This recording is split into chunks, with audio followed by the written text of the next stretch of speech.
কইরে তোরা তমাল দেলোয়ার মাশাল্লাহ বাড়ি তো সুন্দরই হইছে আর কাজ বাকি কে এখনো বুঝলাম না কিছু আর ওদেরও কোনো সারা শব্দ নাই এই তমাল দেলোয়ার কইরে তোরা কখন থেকে ডাকতাছি আরে কাটারে চল চল ভাই তুমি ছোট আমি দরজা বন্ধ করে রাখছস আর দেলোয়ারে কই ভাই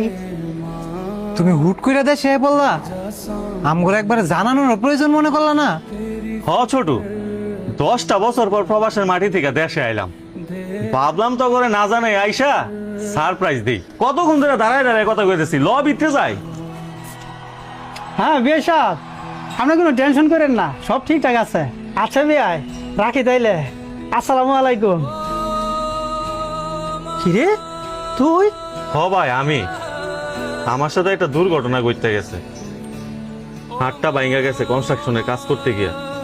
পরে বসে ছাড়াই কইরা দিছে ভাবলাম 10টা বছর প্রবাসের মাটিতে থাকছি প্রায় 5-6 কোটি টাকা কামাইছি সব তো তগরে নেই ফাটাইছি যে এবার দেশে গিয়ে কিছু করি আর তগরে জানায়ও নাই ভাবলাম একবারে গিয়া বাড়ির সারপ্রাইজ দিমু যে এত বছর ধরে তোরা আমারে দেখোস না দেখলে না জানি কি খুশি হবি হ অনেক খুশি হয়েছি তুই লুল দা সাহেবের সাথ আমি খুশি হইতাম এটা তুমি কি কইলা ভাই আমার হাত ভেঙে গেছে গা আর তুমি এটা বলতেছো লুলা হয়ে দেশে আইছি আচ্ছা ল না ভিতরে গিয়ে কথা কই কি ভিতরে শুরু করছো কম থেকে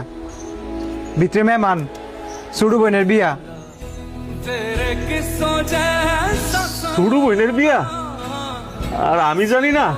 আরে এতে জানানোর কি আছে ভালো সম্বন্ধ পাইছি সুডু বোনের বিয়া দিলাম না তোমারে জানালাম হলে পরে ও ভালো সম্বন্ধ আচ্ছা ল তাহলে যাই গিয়া দেখি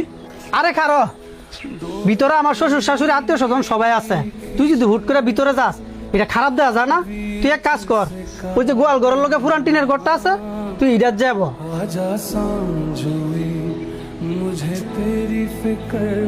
এটা কি কইলা তুমি ভাই আমি ওই গোয়াল ঘরে গিয়ে থাকতাম